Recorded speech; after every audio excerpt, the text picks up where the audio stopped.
तो चलिए बढ़ते हैं आज की कहानी की ओर। दोस्तों, मेरा नाम सुमित है और मैं यूपी का रहने वाला हूँ और मैं आपको अपने साथ घटे हुए एक घटना को बताने जा रहा हूँ।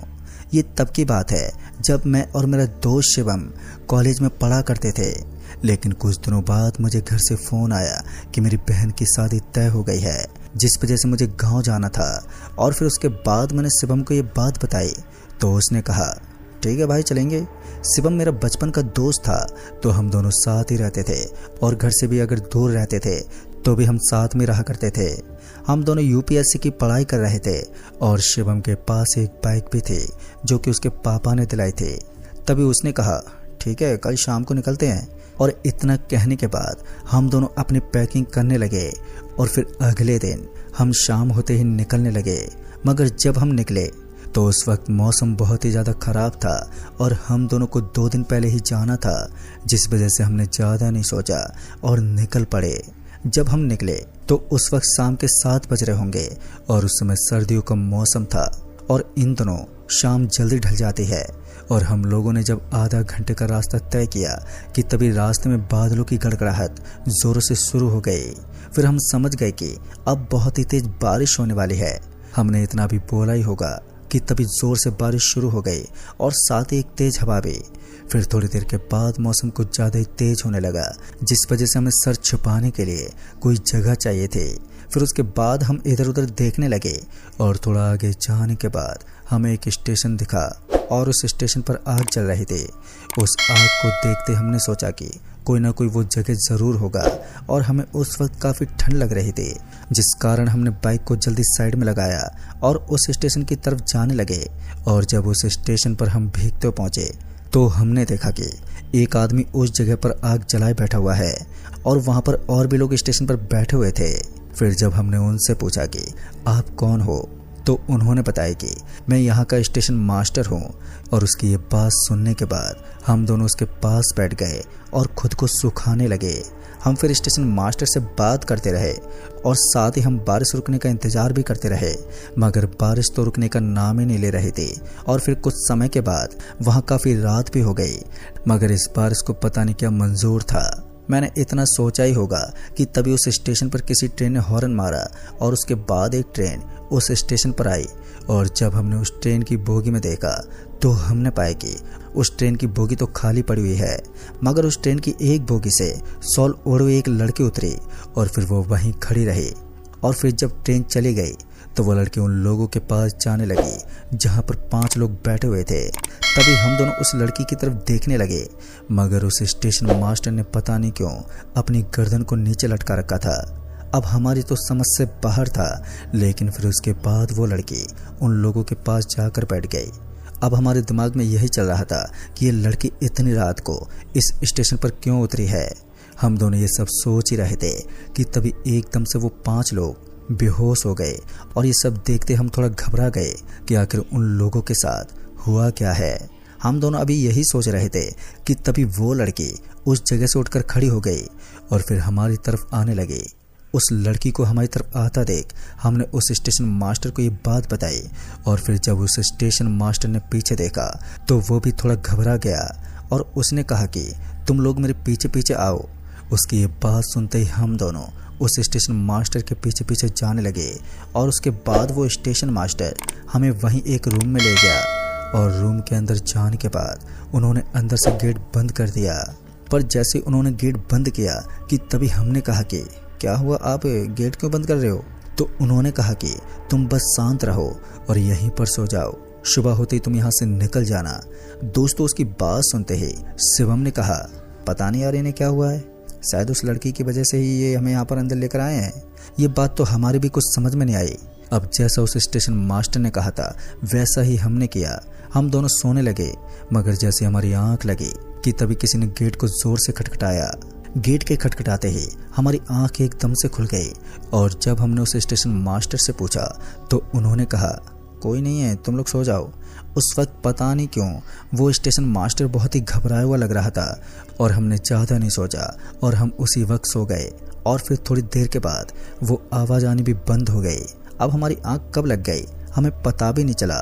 और फिर जब हमारी आंख खुली तो सुबह हो चुकी थी, जिस वजह से स्टेशन मास्टर ने हमें बाहर आने को कहा। और जब हम बाहर निकले तो हमने देखा कि जो लोग कल बेहोश हो गए थे उनकी आंखें एकदम सफ़ेद हो चुकी हैं। और ये सब देखते मेरी आंखें फटी की फटी रह गई कि आखिर ये हुआ तो हुआ कैसे। अब ये बात हमने स्टेशन मास्टर से पूछी तो उन्होंने कहा कि तुम ये सब ना जानो तो ही तुम्हारे लिए बेहतर होगा। अब उनकी ये बात सुनने के बाद हम दोनों हैरान थे कि ये कहना क्या चाहते हैं। लेकिन इसी बीच जो लोग बेहोश हो रखे थे वो लोग अचानक से उठ गए और खड़े होकर वहां से जाने लगे। और उनको अचानक ही वहां से जाता देख हमने स्टेशन मास्टर से पूछा तो उन्होंने कहा कि ये लोग अपना रास्ता खुद ढूंढ लेंगे, इन्हें कहाँ पर जाना है ये चले जाएंगे, तुम बस इन्हें टोकना मत।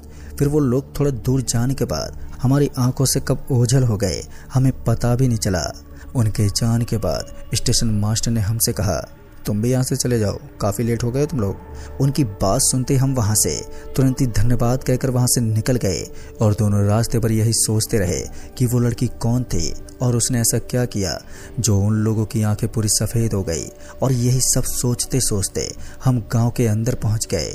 और गांव पहुँचने के बाद जब हमने गांव के लोगों से उस लड़के और स्टेशन के बारे में पूछा तो उन लोगों को कुछ भी पता नहीं था। फिर हमने भी किसी से उस बात का ज़्यादा जिक्र नहीं किया और फिर हम शादी के काम में इतने ज़्यादा बिजी हो गए कि वो बात हमारे दिमाग से निकल गई।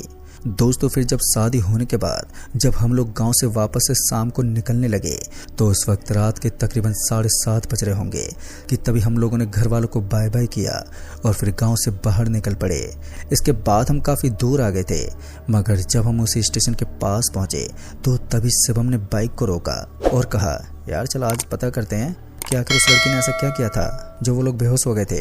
इस पर मैंने शिवम को मना भी किया कि यार रहने देते हैं। वैसे भी उस दिन तो हमने देखा ही था कि उस लड़की ने उन लोगों के साथ क्या किया, मगर शिवम की जिद की वजह से मुझे वहां जाना पड़ा। और फिर शिवम ने बाइक को स्टेशन के प्लेटफार्म में लगा दिया और जब प्लेटफार्म पर पहुंचे तो हमने देखा कि आज वो स्टेशन पूरा खामोशी से भरा हुआ था और दूर दूर तक अंधेरा ही छाया हुआ था। तभी शिवम ने कहा कि आज वो स्टेशन मास्टर कहाँ गया।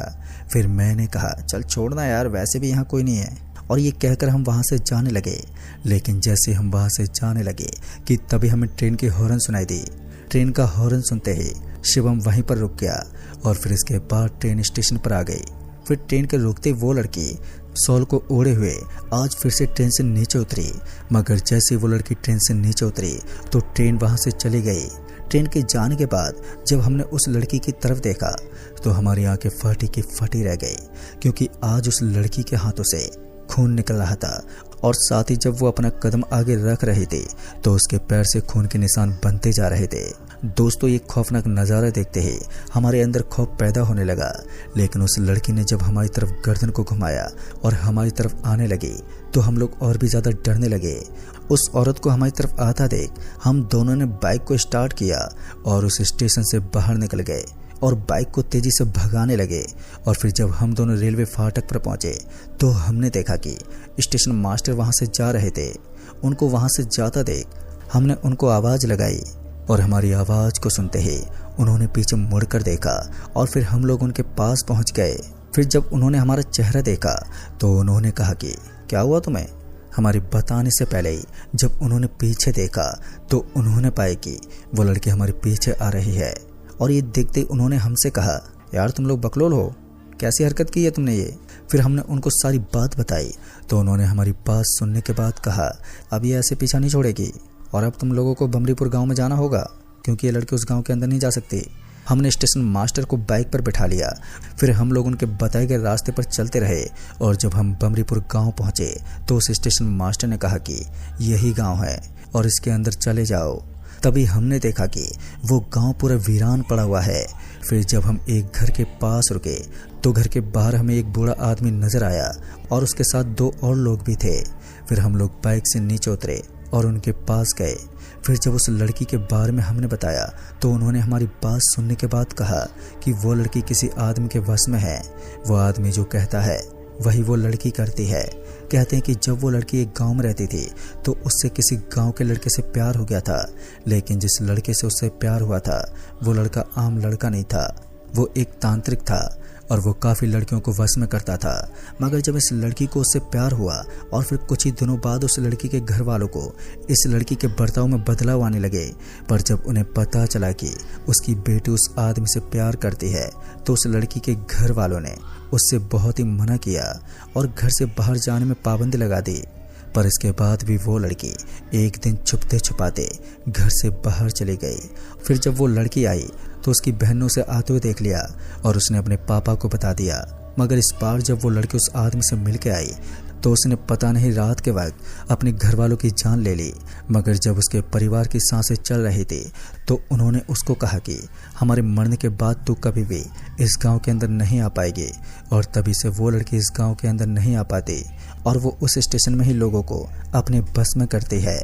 और फिर लोगों को वश में करने के बाद वो उन लोगों को उसी आदमी के पास ले जाती है। लेकिन जो भी उस लड़की की आंखों में देखता है वो लड़की उसके पीछे पड़ जाती है और जब तक उसका पीछा नहीं छोड़ती जब तक कि वो उन्हें मार ना दे। लेकिन वो आदमी कौन है जो उसको वश में करके रखा है, उसका आज तक कोई पता नहीं चला कि वो कहाँ है। दोस्तों, ये बात सुनते ही हमने उनसे कहा कि पर हमने तो उसकी आंखों में देखा था जिस वजह से वो हमारे पीछे पड़ी है। हमारी बात सुनने के बाद उन्होंने कहा कि बस एक ही रास्ता है, उसका परिवार ही तुम्हें इससे बचा सकता है, क्योंकि आज भी उसके परिवार की आत्मा इस गांव में उसे नहीं आने देती। उनकी ये बात सुनने के बाद हमें थोड़ी बहुत राहत मिली और फिर उसके बाद उन्होंने बताया कि उनका घर इस गांव के आखिर में है। हमें वहीं जाकर उनकी आत्मा को बोलना होगा और तभी हमें उससे छुटकारा मिलेगा। अब हम लोग वहां से तुरंत ही बाहर निकले और फिर उस लड़की के माता पिता के घर की ओर जाने लगे। और फिर जब हम उनके घर पर पहुंचे तो हमने देखा कि वो घर तो बहुत ही पुराना था और साथ ही डरावना भी लग रहा था। फिर उस बूढ़े आदमी ने उस घर का दरवाजा खोला और फिर जब हम अंदर गए तो हमने देखा कि उस लड़की की फोटो उस घर में लगी हुई थी।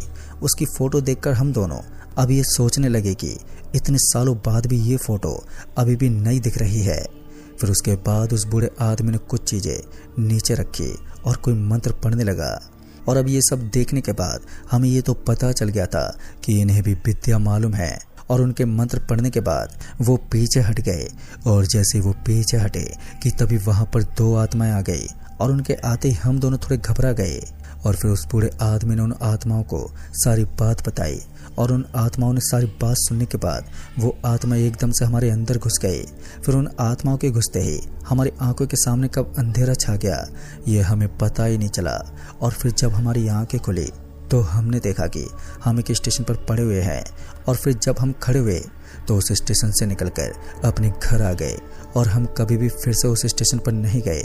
मगर दोस्तों, वो आदमी कौन था जो उस लड़की को बस में करके रखा था, और साथ ही हमें उस आदमी का कभी पता नहीं चला और फिर हमने ये जानने की कोशिश भी नहीं की। पर यह मंजर बहुत ही खौफनाक था जिसमें हमारी जान जाने से बची थी। तो दोस्तों, इस कहानी में बस इतना ही। कहानी आपको पसंद आई हो तो वीडियो को लाइक शेयर जरूर कर दें और साथ ही हमें नीचे कमेंट बॉक्स में जरूर बताएं। जल्द ही मिलूंगा ऐसी एक और नई कहानी के साथ। तब तक के लिए बाय एंड टेक केयर।